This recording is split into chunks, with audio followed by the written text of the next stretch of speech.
বাবা জানে না যে দেবীমা আমার বিয়ের ব্যাপারে এখনো কিছুই জানে না। বাবা যদি দেবীমাকে সব কথা বলে দেয়। কুসুম ছোটবেলায় ওর মাকে হারিয়েছে। তো কুসুমের কপালে নেই যে বাবা মাকে নিয়ে সারা জীবন একসঙ্গে কাটানোর। কিন্তু এখন শ্বশুর বাড়িতে কুসুম শ্বশুর শাশুড়ি নিয়ে ভরা সংসারে ভালো থাকবে, খুব সুখে থাকবে। কর্তামার পরিবার ভালো থাকলে আমার কুসুমও ভালো থাকবে।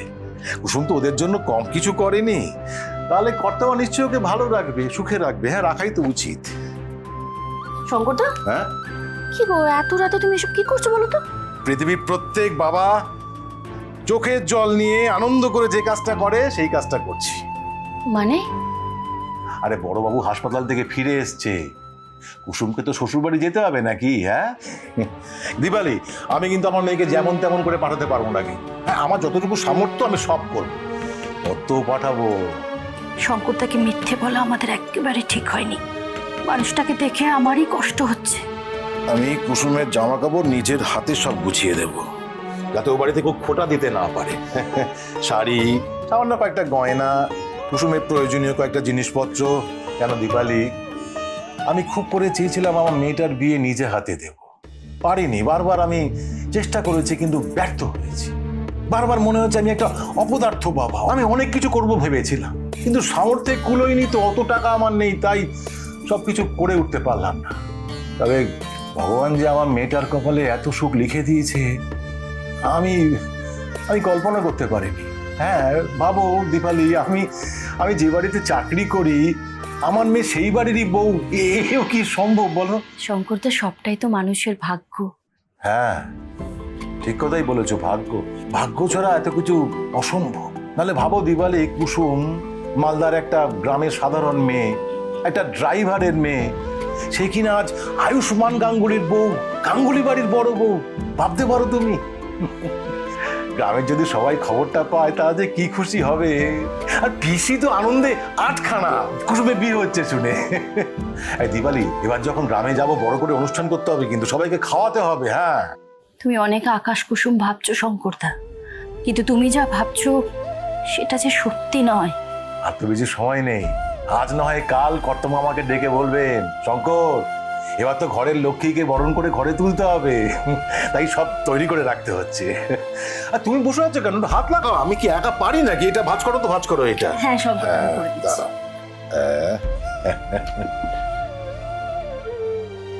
এই মানুষটা সারা জীবন অনেক কষ্ট করেছে ঠাকুর, তুমি আর একে কষ্ট দিও না। শঙ্করদাকে তুমি ভালো রেখো।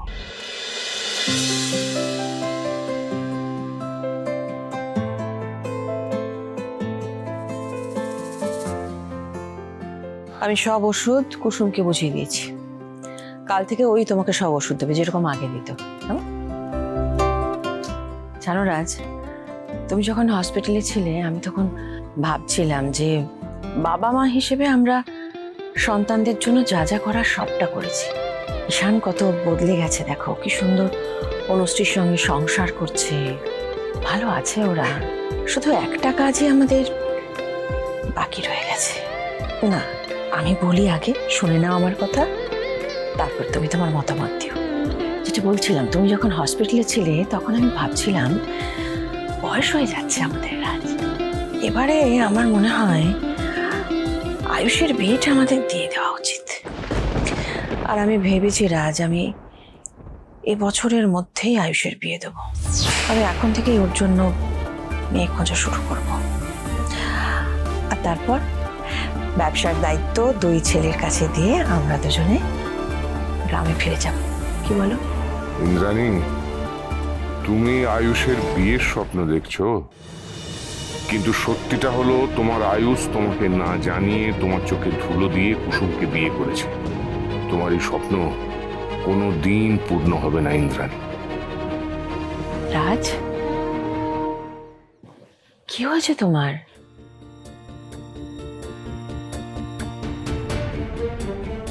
এই হার্ট অ্যাটাকের কারণ শারীরিক নয়, মানসিক।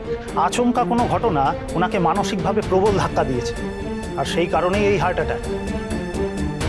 রাজ, তোমার মুখ দেখে মনে হচ্ছে একটা সাংঘাতিক ঝড় বয়ে চলেছে তোমার মধ্যে, উথাল পাথাল হয়ে চলেছে। কত টেনসড তুমি? কি হয়েছিল রাত সেদিন? কি এমন ঘটেছিল যার জন্য এতটা অসুস্থ হয়ে পড়লে তুমি হঠাৎ করে? কি হয়েছিল রাজ, বলবে না আমায়? বলো না। আমি কোন মুখে তোমায় আয়ুষের বিয়ের কথা বলবো ইন্দ্রাণী? কিভাবে বলবো? তোমার সবচেয়ে বিশ্বাসের মানুষগুলোই তোমার কাছ থেকে এত বড় সত্যিটাকে লুকিয়ে রেখেছে। আমি কি তোমার কাছে কিছু লুকোতে পারি ইন্দ্রাণী? পারো না তো রাজ, সেই জন্যই তো বলছি বলো না আমাকে সেদিন কি এমন ঘটলো যার জন্য তুমি এতটা অসুস্থ হয়ে পড়লে?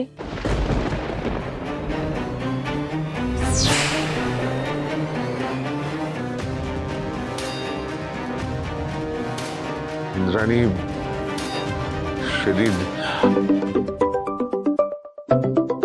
এক সেকেন্ড দাঁড়া, দেখিনি। সিদ্ধার্থর ফোন আমি একটু ধরে নিচ্ছি। হ্যাঁ হ্যাঁ সিদ্ধার্থ বলো। বৌদি, ইউএস ক্লায়েন্টের সঙ্গে কনফারেন্সের সময় হয়ে গেছে।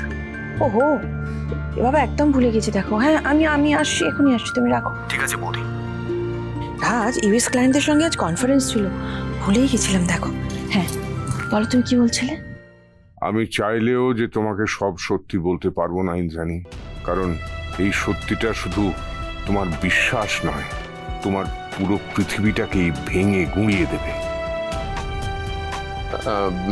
আমি বলি কি, আগের কাজ আগে করো, যাও ইউএস ক্লায়েন্টের সঙ্গে কথাটা বলে এসো, আমি তোমাকে না হয় পরে বলবো। আর তাছাড়া আমার একটু ক্লান্ত লাগছে, আমি একটু বিশ্রাম নিতে চাই। ঠিক আছে ঠিক আছে ঠিক আছে ঠিক আছে, আমরা কাল সকালে কথা বলবো। না তুমি শুয়ে পড়ো।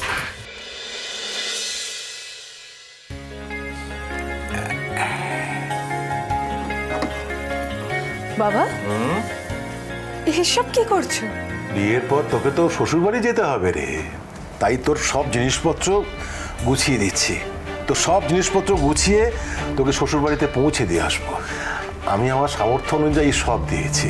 আর এই শাড়িটা দেখ, দেখ তোর জন্য ভালো ভালো মানাবে, দেখ দেখ দেখ। আর এই গয়নাটা দেখ, না খুব বেশি দাম নয়, কিন্তু আমি নিজে পছন্দ করে তোর জন্য কিনেছি। আমারও মনে হয়েছিল রে মা, বড়বাবু হাসপাতাল থেকে বাড়ি ফিরে এসছে, এবার তোর দেবীমা তোকে বরণ করে ঘরে তুলবে, কিন্তু আমাদেরও তো ওদের দিকটা ভাবা উচিত। দেখ কর্তামা যেমন বড় লোক, ওনার মনটাও কিন্তু অনেক বড়।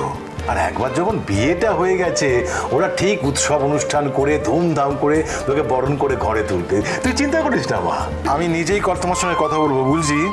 কি না মানে কেন?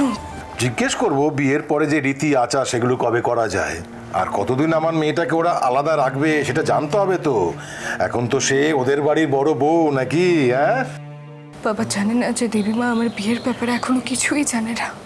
বাবা যদি দেবীমাকে সব কথা বলে দেয়, তাহলে তো সব সত্যি ফাঁস হয়ে যাবে।